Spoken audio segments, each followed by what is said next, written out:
Alisa Gumbs, the Executive Managing Editor of Black Enterprise, and welcome to What Corporate America Must Do to Elevate Black Talent. To borrow a phrase from the Management Leadership for Tomorrow website, nothing is more fundamental to the American dream than our right to go as far as talent and hard work will take us. But despite the fact that we're both talented and hardworking, Black professionals often find ourselves endlessly running on the corporate treadmill instead of climbing the corporate ladder. Today, we're going to talk about why that is, but more importantly, how we can put a stop to it. Joining us for this important discussion are William Ampofo, the Vice President of Supply Chain for Boeing Global Services, and John Rice, the founder and CEO of Management Leadership for Tomorrow. Guys, thank you for being here today. Thanks for having us. Yes, thank you. Thank you for having us. Before we get into the conversation, William, can you tell us a little bit about who you are professionally and what you do? Yes. Well, first of all, thanks for having me on this panel. Really excited to be participating. I think the topic is extremely relevant, especially given the events of the past, 15, 18 months.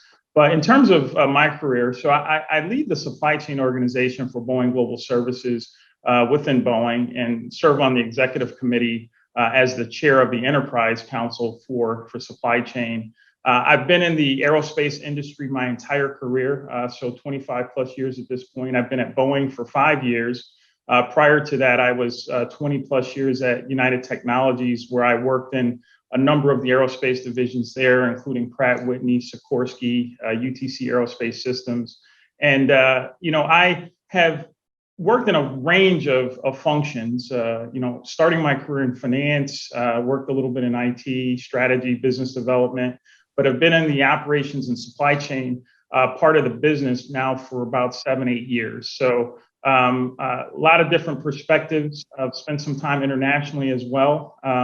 And as you can imagine, working for a company the size of Boeing, we get a little different insights with respect to not only the industry, but the talent that we have across the globe. So really looking forward to the conversation today. And thank you again for having me. And John, since elevating Black talent is what you do for a living, tell us how you came to do this work and where the passions for it started.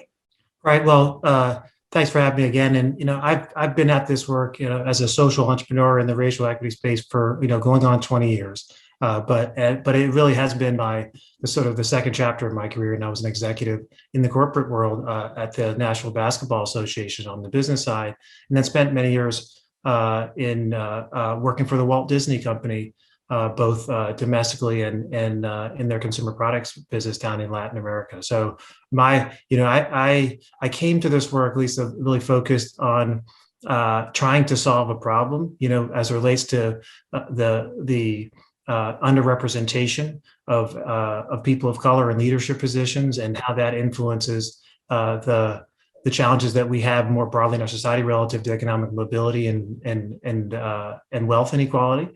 So I was really kind of bootstrapping this idea to build a social sector organization that would move the needle both on these issues, both from the institutional front and on the individual side. And I got the opportunity to about 20 years ago to dedicate my full capacity to building MLT. And it's been a really rewarding journey. It's taken a while, but as an organization that kind of focuses on both on the individual side in terms of racial equity, advancing people of color through the kinds of transition points between college and the senior executive levels that have historically been choke points for diverse talent. Meaning, college to first job, early career back to grad school back to the working world, mid-career to senior. We've got a comprehensive suite of programmatic interventions that focus on helping folks maximize their career trajectory and move through those choke points that we've all seen. But the second piece is really an effort to work on the institutional side, and helping institutions, and employers who are the most important, the most important pathways for all Americans to pursue economic mobility and financial stability, helping them widen the road and do a much better job of not just sourcing top talent, but also enabling people of color to compete on equal footing with their white peers, and that's helping organizations advance the diverse talent that they have, helping them recruit diverse talent at all levels, but also advising senior management teams on the how-to strategies and tactics of moving the needle toward critical mass of diverse talent at every stage of the leadership pipeline. And so I've been dedicated to this work for nearly 20 years, and we work with over 150 companies and almost 3,000 individuals a year. So I share that just to say that we've gained some real insights into what works and what doesn't from an individual and institutional lens, and we're pretty passionate about sharing those insights because this is such important work, and as it relates to advancing racial equity in this at this time in our nation. From a personal perspective, you mentioned that this is really like a second act of your career. Did this work grow out of the experiences you had when you were an executive in corporate America? Well, I think certainly my career trajectory toward the executive levels, and getting to the executive level at a major brand was an important data point. Okay, and I learned not only what sort of you learn so many things relative to your personal experience and observing those around you and mentoring folks coming behind you. But I think that wasn't the impetus for my work. I began this journey, in the early 90s when I was an MBA student and wrote the initial business plan as a second-year student at Harvard Business School, right? And so I didn't really know much about building anything sustainable at that point. Knew I didn't have what it took in terms of experience and relationships to build a sustainable, scale nonprofit organization that actually could move the needle on the problem. So I knew I needed to go out and get some experience, and so that was my plan. And I tried to bootstrap this on the side. But I'd say, that my individual experience informed it. But what I think is most important is when I took the opportunity to dig into this full time and to get the kinds, really, hundreds of thousands, millions of data points at the individual level and the institutional level to develop the pattern recognition to understand what the problem, really why we are where we are and what we need to do to move the needle. And I think that's one of the challenges that we have, more broadly, is that each of us are in our own, we only have our own data point, right? And we have our own experiences. And it's hard to know what's happening with a broader swath of people. We have our intuitions, but when you're advocating in your individual organization for the things that you think are really important to advance people of color and Black folks in particular in our organizations, it's hard to have the data to refute the folks who are saying, "Oh, I'm not sure that's really the accurate narrative." So I think it's really important to get, to have the data, and in order to have the data, you have to have enough at-bats and have enough data points. And that's what's been really important on our side, is to having worked with over 10,000 individuals for, over the last 20 years.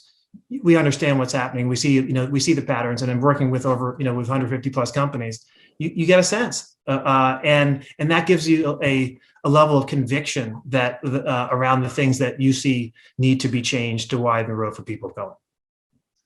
Before we get to that broader experience, William, you're one of the senior leaders at one of the largest companies in the country. What has your experience as a Black executive in corporate America been like? Yeah, that's a great question. What I didn't mention earlier is, I started my career as a college intern in the Inroads organization, which was really centered around providing opportunities for talented minority youth. So I would say that, my experience from very early on is probably atypical, right? It was a lot of high touch, getting a lot of programming and development early on in my career. And that really set the foundation for me. And as I started to progress in my career. And what I would say is that, oftentimes, I've had to deal with a lot of different challenges, being either one of or the only one in the room, especially as you start to progress in your career. But I've had the good fortune of having a lot of mentorship and sponsorship, which I think is really critical to creating that environment or culture that's one of belonging. So I've been really blessed throughout my career to have that, and that sponsorship certainly from other African Americans that may have happened to be in senior leadership positions, but also non-African Americans, and that's kind of helped me to navigate the corporate environment. And as I mentioned, it's not been without its challenges for sure, but having that support network to lean on, I think, has been extremely instrumental and helpful for me as I've navigated at both Boeing as well as my former company. And I think that's really going to be a critical part as we go forward and look at this next generation of talent, and making sure that we're providing some of the formal mentoring and sponsorship programs and initiatives, because I think that goes a long way to helping with the connectivity between the individual and the organization. Because as we know, most corporations have their own cultures and subcultures, and it's good to have that mentorship to help you navigate and better understand some of the written, but more importantly, the unwritten rules that govern particular organizations. John, you mentioned. Yes, go ahead. But I think what William just shared is one of the most important insights. Okay, meaning what he said was, that so often over the course of his career, okay, he has been one of a few, okay, in his various organizations and roles and its day-to-day daily rhythm in his organizations. And the other thing he said was, and that creates challenges with that sense of belonging, right? And what I call kind of that genuine confidence you belong. And the point is that that we did we partnered with the Boston Consulting Group to do an analysis, okay, a rigorous study on that across all in this case the top consulting firms, and the insights are completely relevant across corporate America. And what they found, what the key element was, when they looked at African American and Hispanic consultants, and the question was, after you normalize, okay, for academic, the schools you went to, your GPAs, test scores, your previous work experience, everything, these people look exactly the same on paper to relative to their white peers, but promotion rates and advance and performance rates were at least one standard deviation lower for people of color. And the core driver, okay, was the underlying root cause that institutions are missing. Okay, this is the key. They're missing is that no matter how talented you are, when you are one of a few or one of one, okay, you will have deficits in that genuine confidence you belong, and those deficits, okay, translate into navigating the organization in a different way that actually isn't the most winning way. It translates into challenges with respect to growth mindset. And what you find essentially where we are today, okay, is that folks like William and I, okay, William and me, I should say, we spend, people of color, we spend literally 30% of our day-to-day brain energy when we're one of a few or one of one, twirling around questions, okay, in our heads, like, do I measure up? How are people perceiving me? If I make a mistake, does it reflect on all people of color in my organization? And whether or not the answer to those questions is yes or no, it doesn't matter, but we are spending a third of our brain energy focusing on those questions, okay, while we're competing against our white peers, we're spending 0 to 5% of their brain energy on those questions. And so how can your organization be a meritocracy if you have people of color who are distract 30% of their bandwidth is not focused on being the content of the job, right? And so essentially people like William, people like me, all of us, we're essentially in a race, okay, when we join an organization, take on a new role to develop, it's, can we, how fast can we, how fast can we develop that confidence that we belong and hopefully get there, okay, before, okay, we make enough mistakes along the way that brand us as not as good as we thought, a B player instead of an A player, an affirmative action hire. That's the challenge. And the problem is that organizations are missing this, right? And this is what we've got to address, because when you're twirling around those questions in your head, when you're one of a few, until we get to critical mass, our folks are going to be, in a situation where they're competing at a deficit, and when you don't have that genuine confidence in you belong, when you have setbacks, it's harder to, it takes longer to jump back up on the horse, and it's harder to trust people who are reaching out to give you constructive feedback, and it's harder to trust people who are giving you, who are pulling you aside and giving you the mentorship and sponsorship that William said was so important to his career. William, is that something that you relate to, having been one of the only for much of your career? Yeah, it certainly resonates with me. And like I said, I'm very fortunate and blessed because when I would reach these certain inflection points, I did have that support network.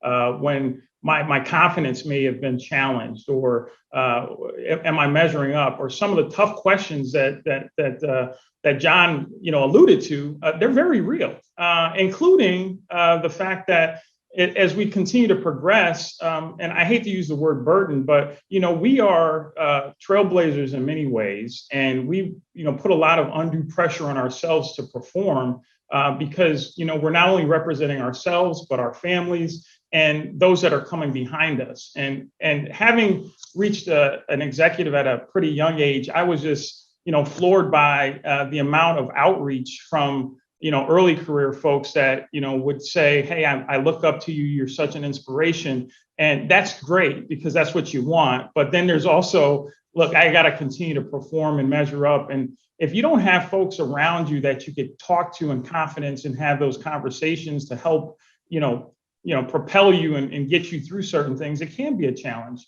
And what I would say is, within Boeing, we're really focused on this. And last year, our CEO, Dave Calhoun, launched a three-pronged strategy for us to go out there to kind of eradicate racism, but also to develop a culture that's going to enable us to create that sense of belonging for our Black talent. And we launched a racial equity task force, which I've got the distinct pleasure to serve on, and I've seen firsthand as we start to develop and go out and conduct surveys with focus groups. The Black experience, even in today's 2021 environment, we've made a lot of progress, but there's still work to be done. And I'll tell you, it was pretty sobering to hear some of the feedback at various levels of the organization with respect to their experiences, and some of the things that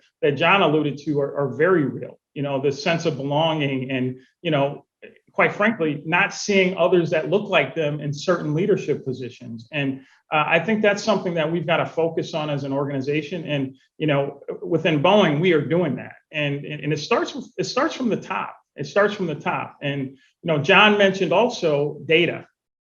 Data is really critical. And we, for the first time, have issued our diversity metrics, with the degree of transparency that we haven't had in the past. And some of that's been by virtue of difficulty collecting the data. But now that we have data, we're sharing that more broadly so individuals can see where do we measure up, not only within Boeing and not just being insular to the Boeing company, but also from an industry perspective.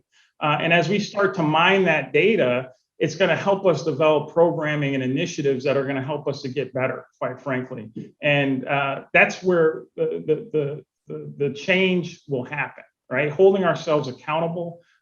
We've got a goal, and I give our leadership team a ton of credit. We said we're going to increase our population of Black talent across the board by 20% by 2025. And that's at all levels. And it's not just a mandate or an edict. We, as hiring managers and executives, are going to be measured to that. That's a part of our performance. So I think those are some of the critical steps that we're taking, and others probably need to take. I would offer for us to start to make change and create that environment and culture that I refer to. So it certainly resonates with me, no doubt. John, you mentioned the data points earlier and the benefit of being able to have the breadth of perspective that your organization has, being a national nonprofit, working with 150 organizations and thousands of professionals of color. What are you seeing and hearing about the commonalities of the Black experience in corporate America? You've already talked a little bit about what it's like to be one of the only. And William talked about the fact that, he's had an atypical journey in that he's been really blessed to have mentorship and sponsorship. But what are you hearing from all of these Black professionals that you're working with about what their experience is like? Well, let me start by sharing some data of a recent study that we did on what we call sort of voices in the workplace. We reached out and surveyed our 10,000 individuals who are anywhere from 1 year out of college to 25 plus years out of college, so a good range. And we found that we asked them about their experience with race in the workplace, and the data that we got back for me was, I can't say it was surprising, but it was very depressing, and to the point where it really it was challenging for me emotionally to digest. And I'll give you a couple highlights. What we found is that 95% of our folks, are experiencing experiencing racism in the workplace today, some form of it. Nearly half, I think the number is like 43%, almost half have been mistaken for a service worker in their workplace. Like walking in, walking out, whatever. And then 75%, 75% plus feel that it is, they've included that it's much harder for them to advance than it is for their white peers, because of their race. So the point is that one of the most important things I think happened after, a year ago after George Floyd was murdered, was that great organizations like Boeing and many other corporations, they put out statements saying, we stand against racism in all forms. And when they did that, what was surprising to many of their organizations across the country and leaders in particular, was that the people of color in their organizations and even their white peers stood up and said, "Hey, time out. Racism. Our lived experience is fundamentally different from the statements. What we say we stand for, externally and internally in terms of values." And that was an aha moment. It surprised some people, and I think and it elevated the conviction of leaders across the country to not just to get better informed about what the experience is, and to actually move the needle at to really step up and try to move the needle at a more aggressive pace. And part of this disconnect is when I shared that number of 95% of folks experiencing racism in the workplace. The perception, when we did a separate survey through of white managers, of several hundred white managers in the workplace through our PR partner, the Brunswick Group, and what we found was that if 95% of people of color, feel they experience racism in the workplace, only 60% of their white peers think Black and brown people experience racism in the workplace.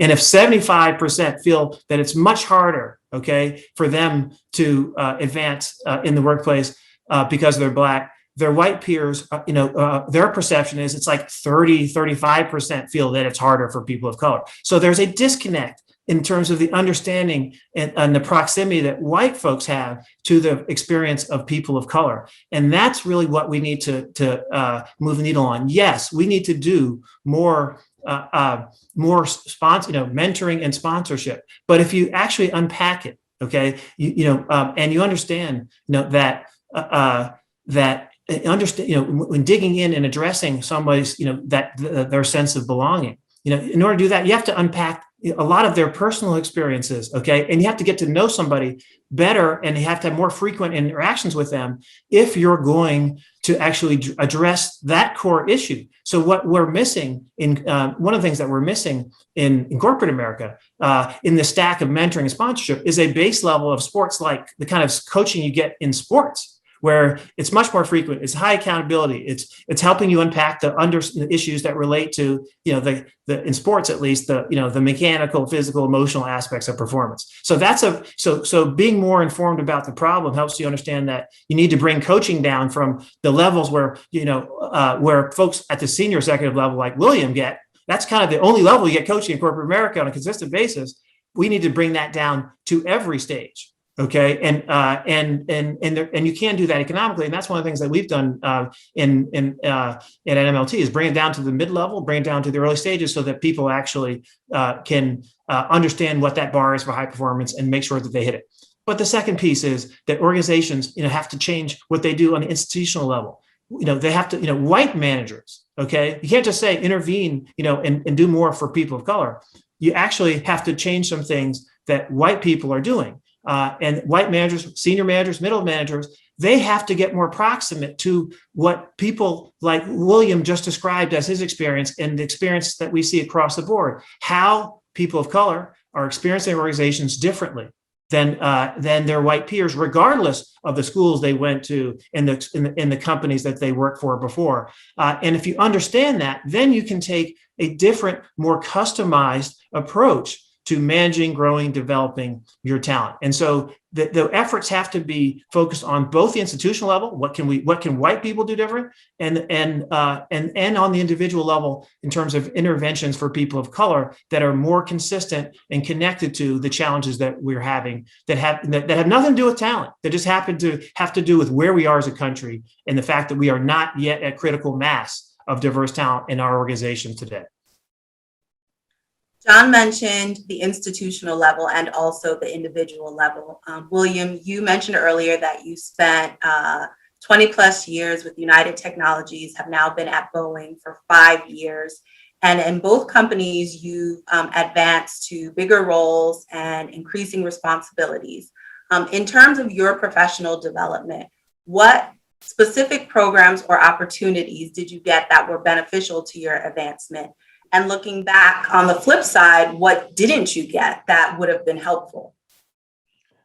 Yeah, well, that's a great question. I think I mentioned inroads in my earlier remarks, and I think that was, foundational, certainly for me, because it gave me access to training, personal development, as well as career development. And when you're in this kind of, I call it an incubator, where you've got access to senior folks, both of color and not of color, it gives you the opportunity to ask questions. It gives you the opportunity to observe, and I think that's really fundamental to the learning experience. So that was something that was key to me, or critical for me. And also, I think, as I look back on my career, there's a couple of pivotal moments, I'll say, where in the one that I could probably reflect on the most is when I was handpicked to be the executive assistant to one of the division presidents. And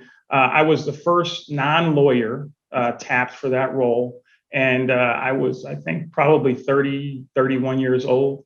And that gave me an opportunity to be in the room, okay, with a bunch of senior level folks. And I had just, ascended to my first executive position.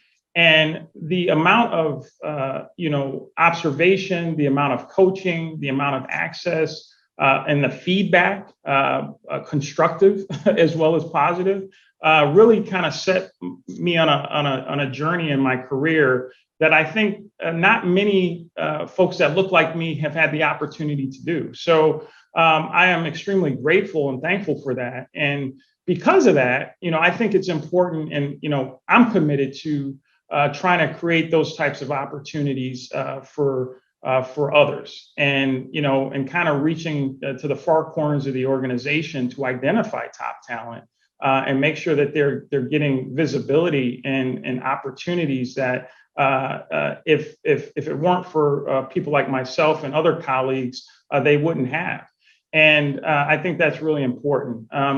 In terms of what I didn't get or wish I would have gotten, I think I probably figured this out pretty early on. And it's about what's being said about you when you're not in the room.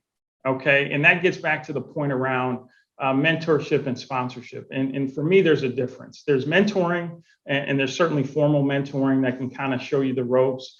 But the sponsorship piece is really critical.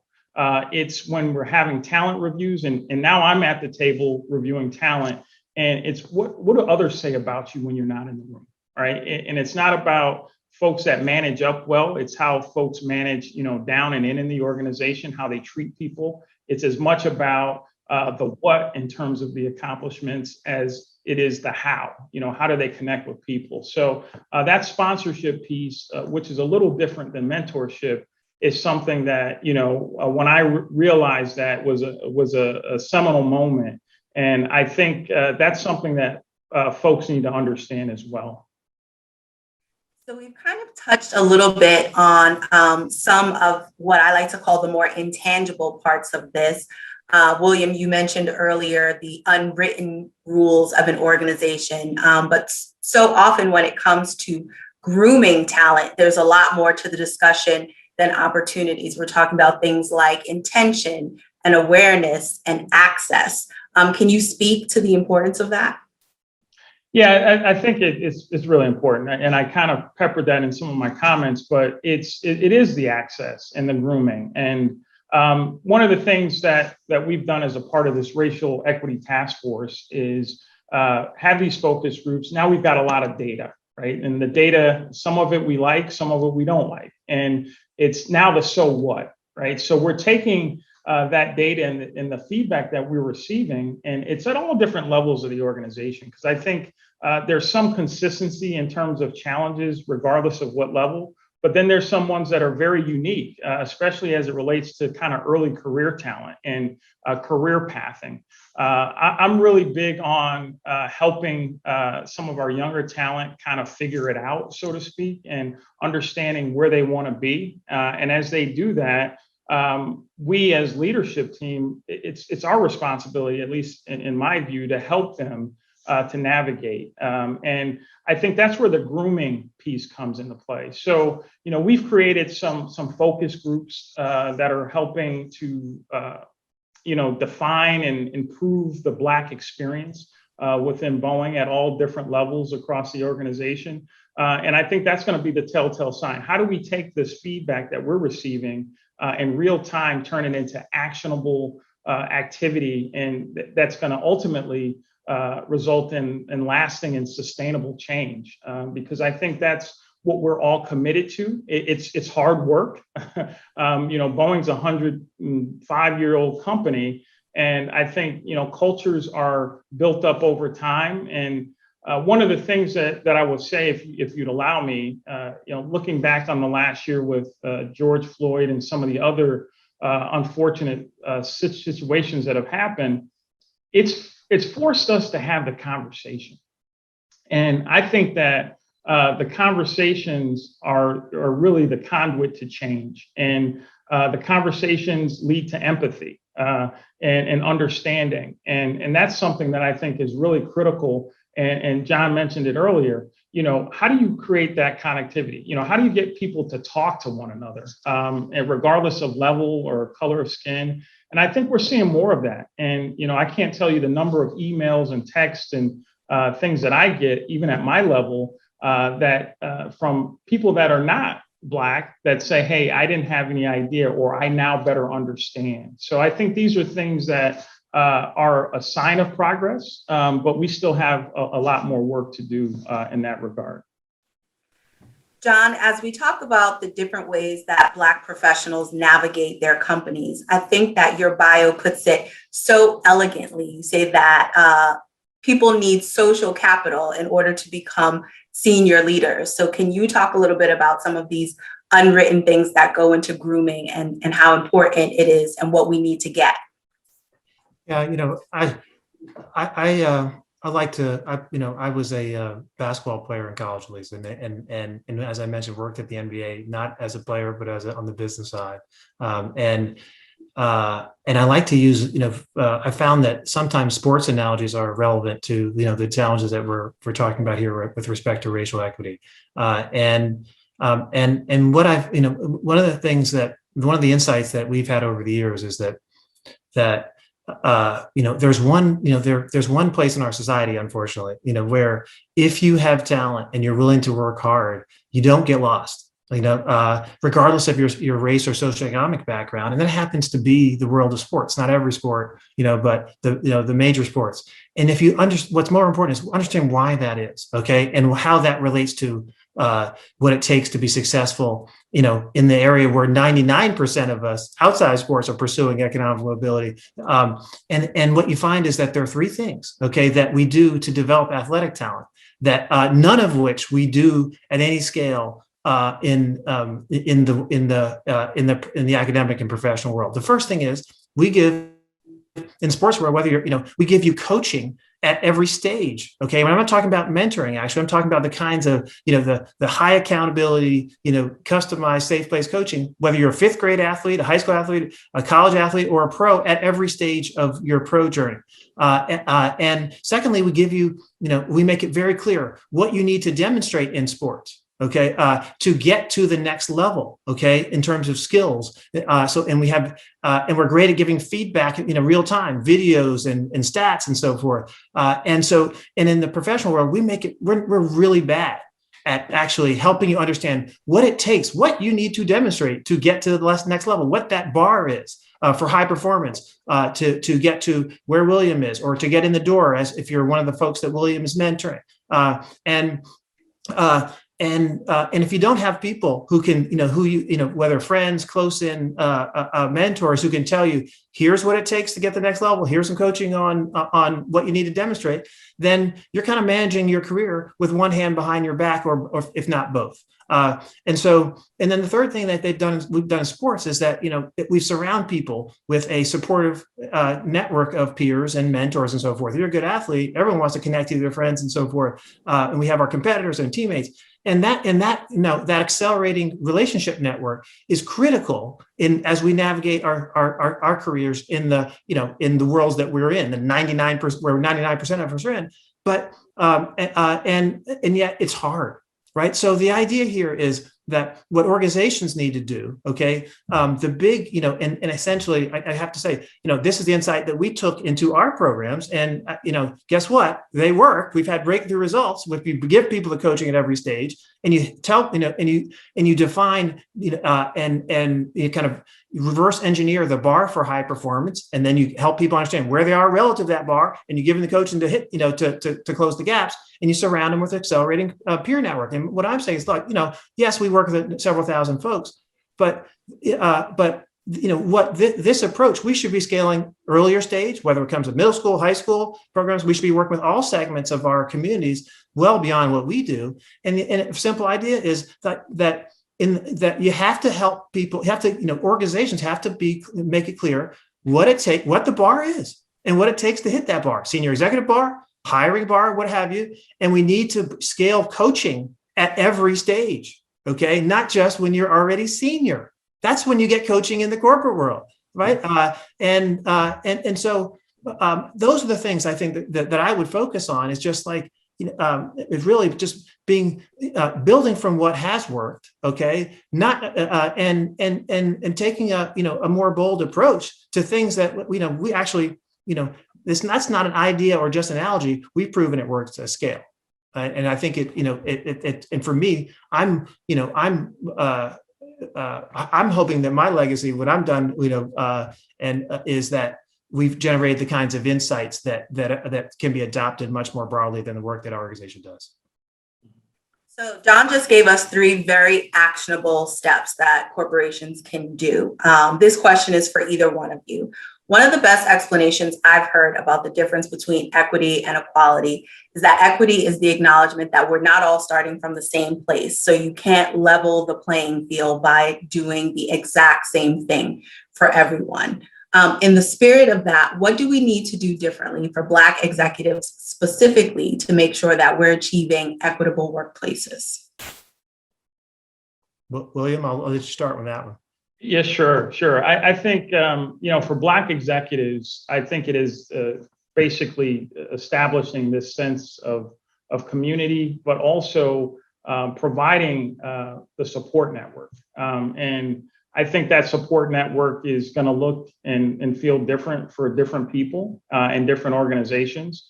I think as organizations, we need to take a look at, how are we retaining Black talent, at the executive level. And I think some of the data that we're receiving, it points us to some of the actions. And I think, by and large, having folks that look like you help. If I look at the executive council, which I'm a member of at Boeing now, the executive council looks very different than what it did 5 years ago, right? So I think for folks that are coming into organizations, that gives them something to aspire to. But equally as important, it creates a sense, the communal sense, where you could speak to someone. There may be common experiences and things like that.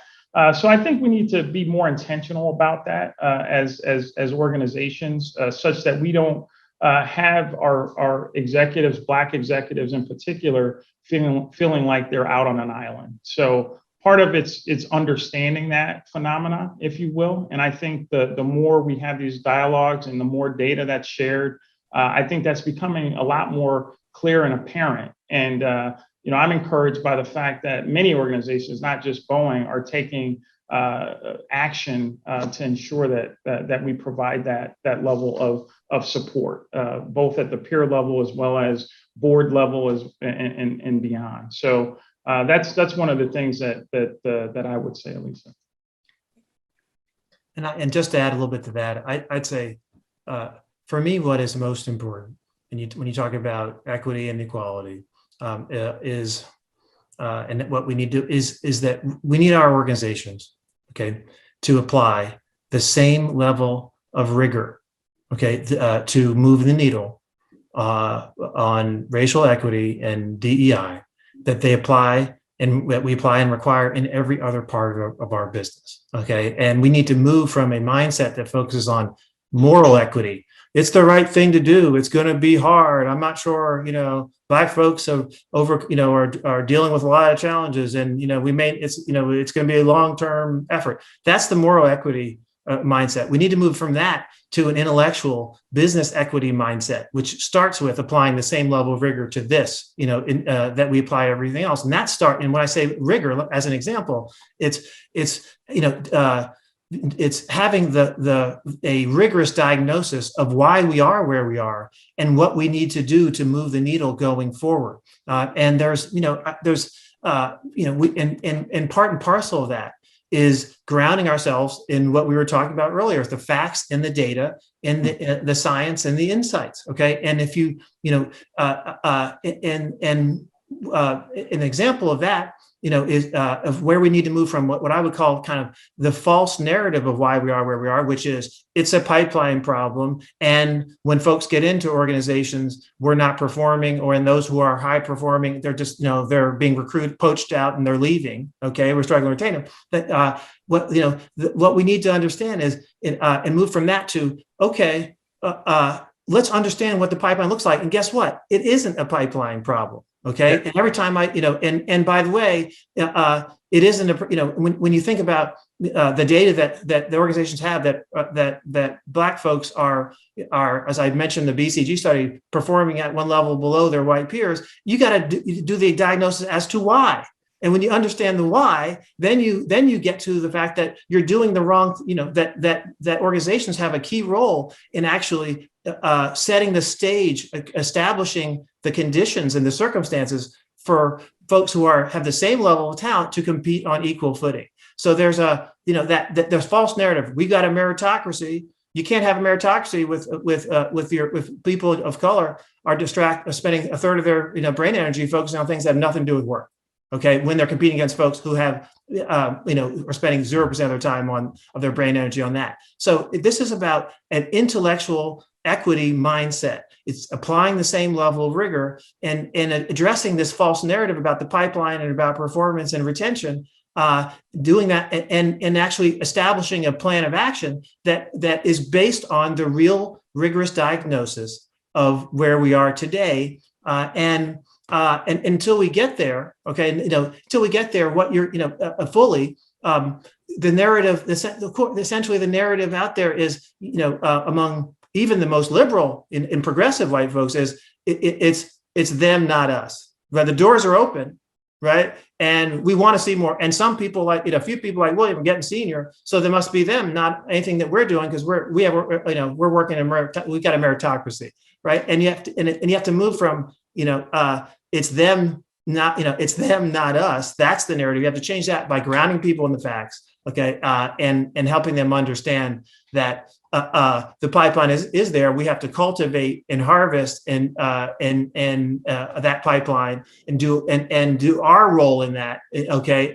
And secondly, we have to establish the conditions within our organization so they can be meritocracies for everybody, not just white folks. So John, Alisa, I want to pull on that. I want to pull on that thread of pipeline, because I think that is extremely important to this conversation. For many years, we talk about diversity and inclusion, and for me, it's about representation, right? So one of the things that, we've discovered, and I think we've all known it for a number of years, is it starts with having a diverse slate, a diverse set of candidates, right? So that's number one, because if you don't have that, the path to representation is going to be, nil. The second piece of it, which I think is probably as important, if not more so, is making sure that we're taking the bias out of the interview process, right? So one of the things that we're doing is we're making sure that our hiring managers, including executives, are going through, the bias training, right? Unconscious and conscious, because I think, if you have a diverse slate, that's good. If you got the folks that are interviewing the diverse candidates and they're not diverse, what do you think the outcome is going to be? So, and then you add on top of that, you've got all these biases, unconscious and otherwise, that are kind of emanating. That kind of creates this, perpetual self-fulfilling prophecy here. So I think as it relates to pipeline, I do think that we've got to get more intentional about ensuring that pipeline is representative of the world that we live in and our customers even. How about that, right? Having diverse people that deal with their customers, I think that would lead to better business, potentially more business, and having diverse representation. I think back on my career, and I've had the good fortune of being a part of some amazing teams that have worked on tremendously complex problems and solved those problems. But I think about the teams that have excelled, and they have been the most diverse teams that I've ever worked on, right? And to John's point, whether it be socioeconomic background, race, gender, all of those things contribute to better business, right? And I think that's something that we need to address. So that pipeline point that you made, John, I think is really important, and it starts with the slates, making sure we have diverse candidates, and we are mandating that, if a slate comes to me and it's not a diverse slate, it goes back, right? So look deeper, cast a wider net, and that's going to help us as individuals and as an organization get better. And then the folks that are conducting the interviewing, making sure that they're diverse, number one, and then understanding the biases that oftentimes creep into the selection process. So I think that's really important to note as well, John. I just wanted to pull on that thread because I think that's really important. I hate that we have to wrap up here because I feel like we are really just scratching the surface. You both are such a wealth of insight on this, and I thank you both for joining us today and sharing so much knowledge and really action items about what we need to do on the individual and the institutional level to make sure that we're elevating Black talent. Thank you for joining us, and thank you everyone for watching. Thank you. Thank you. Appreciate it, Lisa.